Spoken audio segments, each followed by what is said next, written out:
بسم اللہ الرحمن الرحیم واللہ لا یحب الفساد۔ اللہ تعالیٰ فساد کو پسند نہیں کرتا۔ سورہ بقرہ آیت نمبر 205 ہے۔ ایک دوسری مقام پہ اللہ تعالیٰ فرماتے ہیں، سورہ انفال ہے، ایسے فتنے سے بچو کہ جو ظالموں کو ہی نہیں بلکہ سب کو اپنی لپیٹ میں لے لے۔ نبی کریم صلی اللہ علیہ وسلم کا فرمان ہے، نیک اعمال میں جلدی کرو کیونکہ ان قریب سیاہ رات کے ٹکڑوں کی طرف فتنے آئیں گے۔ ایک اور حدیث ہے نبی کریم صلی اللہ علیہ وسلم کی جس کا مفہوم ہے کہ ان قریب فتنے ہوں گے اور ہر کھڑے شخص سے بیٹھا ہوا شخص بہتر ہوگا۔ فتنہ اور فساد ایک ایسی چیز ہے کہ جو کسی ایک شخص کو نقصان نہیں پہنچاتا بلکہ اس سے پورا معاشرہ ہی تباہ ہو جاتا ہے، پورے معاشرے کے اوپر ایک عذاب کی صورت بن جاتی ہے۔ فتنے ایسی چیز ہے کہ وہ امن سکون کو تباہ کر دیتے ہیں۔ فتنے سے بچنے کی بڑی تاکید آئی ہے، نہ اللہ فتنے کو پسند کرتا ہے، نہ اللہ کا رسول صلی اللہ علیہ وسلم فتنے کو پسند کرتے ہیں۔ اس لیے ہر مسلمان کی ذمہ داری ہے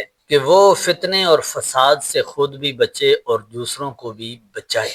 غلط افواہیں، نفرت، تشدد اور قومیت، علاقائیت کے مسئلے اور اس طرح کی اور بہت ساری چیزیں جو مسلمانوں میں باہمی نفرت کا ذریعہ بنتی ہیں، ان نفرت انگیز چیزوں سے اللہ تعالیٰ ہر مسلمان کو محفوظ رکھے۔ کتنے ماؤں کے بیٹے ہیں جو نفرت اور فساد کی بھینٹ چڑھ جاتے ہیں۔ ایک بچہ چھوٹا سا کتنی مشکل سے پل کے جوان ہوتا ہے اور وہ کسی فتنے یا فساد کی بھینٹ چڑھ جاتا ہے اور اس گھر پہ کیا گزرتی ہو۔ اللہ تعالیٰ ہمیں ہر طرح کے فتنے سے، فساد سے، برائی سے محفوظ فرمائے۔